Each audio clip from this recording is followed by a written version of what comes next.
Hello friends, जैसा कि हमने पिछली क्लास में 2, 4, 8, 5, 25, 1 to 5, 3 and 9 का डिविजिबिलिटी रूल पढ़ा था। तो आज हम इन सभी जो रूल्स हैं, इन सभी डिजिट के कुछ एग्जाम्पल करके देखेंगे।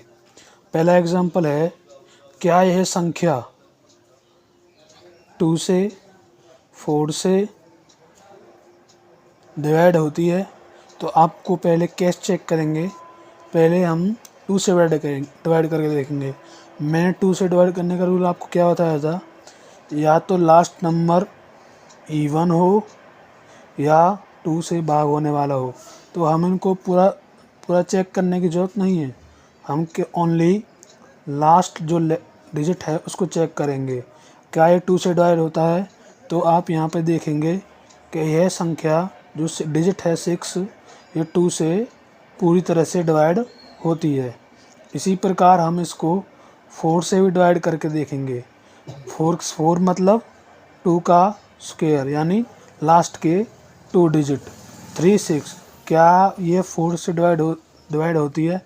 तो आप इसको डिवाइड करके देखेंगे तो 4 9 जा 36। तो यह संख्या पूरी तरह 4 से डिवाइड होती है। ठीक है जी।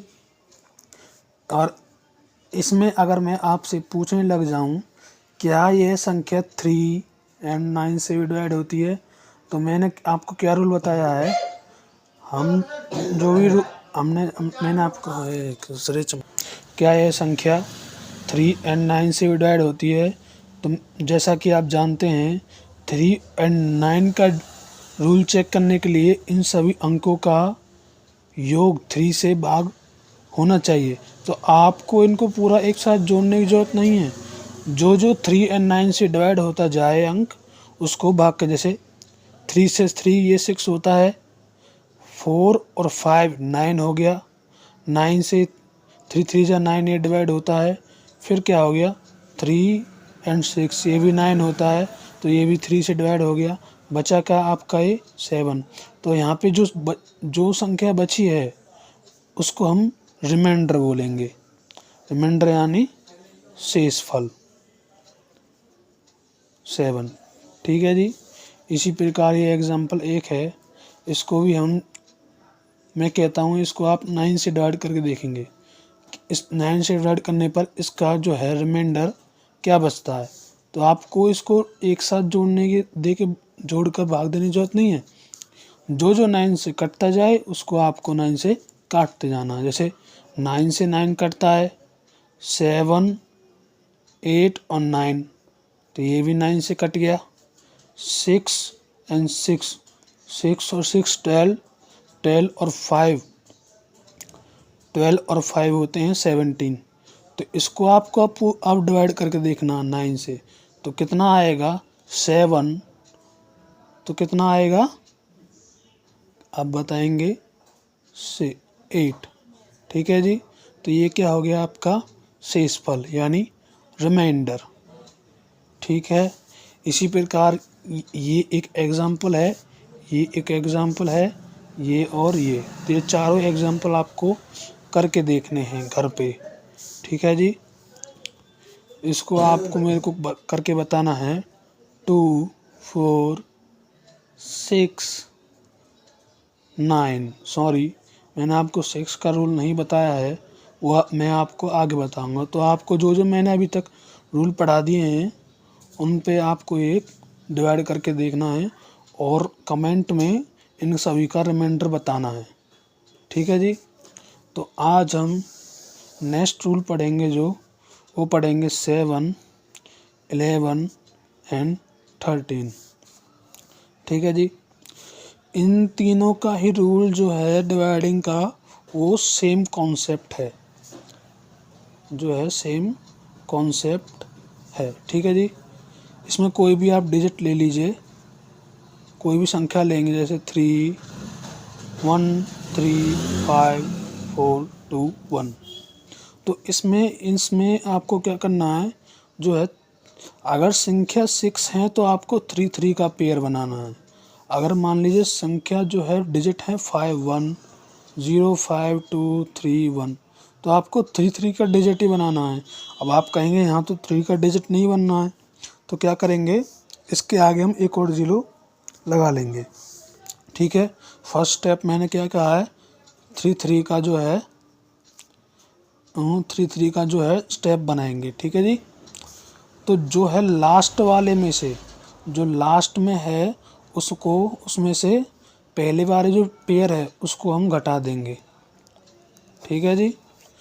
और जो इसमें से घटाने पर आएगा उसको हम 7 और 1 और 11 से डिवाइड करके देखेंगे। जैसे हम देखेंगे यहाँ पे 11 में तो 5 गए तो कितना बचा 6, यहाँ पे क्या बचा 11 में तो 3 गए तो कितना बचा 8। ठीक है जी। फिर यहाँ पे कितना बचा 3 में से 1 गए तो कितना बचा 2। अब आपको इसको 7 से, 3 से एंड 13 से डिवाइड करेंगे, जब आपको पता चलेगा कि क्या ये संख्या पूरी 7 से, 11 से और 13 से डिवाइड होती है, तो वह यह पूरी डिजिट, तो जो ये डिजिट है ना, यह पूरी डिजिट 7, 11 एंड 13 से डिवाइड हो जाएगी। ठीक है जी। यही है आपका 7, 11 एंड 13 का रूल। ठीक है सर।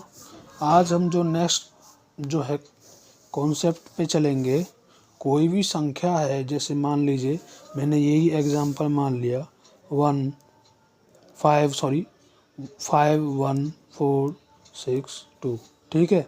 अगर आपको कोई कहने लग जाए कि इस संख्या को 6 से डिवाइड करने पर रिमाइंडर क्या आएगा, या फिर क्या ये संख्या 6 से डिवाइड होगी। ठीक है, ये आपका जो है क्वेश्चन है। तो 6 में हम इसके क्या करेंगे, प्राइम फैक्टराइजेशन।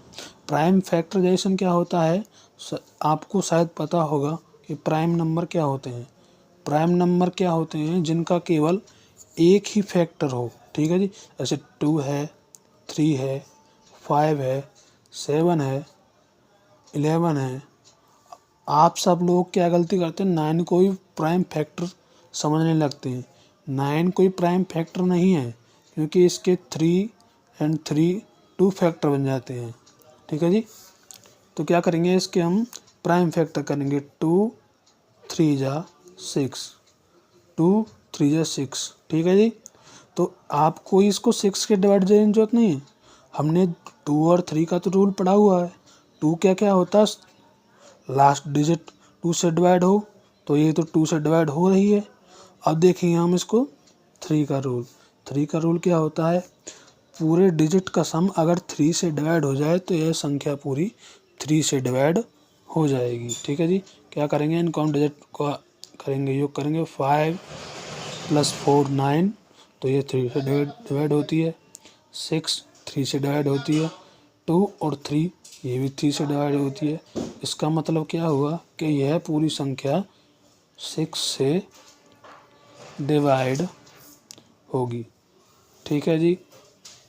इसी प्रकार नेक्स्ट हम कोई नंबर लेंगे, जैसे संख्या लेंगे 5 2 3 1 4 2।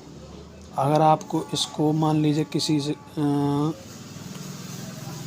12 से डिवाइड करना है, तो आप कैसे करेंगे, आपको इसको पूरी संख्या को 12 से डिवाइड करने की जरूरत नहीं है। पहले क्या करेंगे, हम इसका मेन क्या होता है, प्राइम फैक्टराइजेशन। प्राइम मतलब जो जिसकी इन पे हो, 4 × 3। ठीक है सर। अब ठीक है जी, ये कर दिया आपने प्राइम फैक्टराइजेशन। तो पहले क्या करेंगे, 4 का हमने रूल पढ़ा हुआ है, तो 4 का लास्ट डिजिट 4 से, हाँ जी, डिवाइड हो रही है। ठीक है। और 3 का भी रूल हमने पढ़ा हुआ है, 3 का भी रूल आप इसमें अप्लाई करेंगे।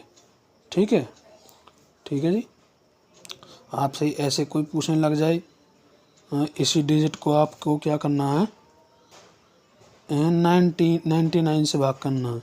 तो 99 कैसे होता है, 11 × 9।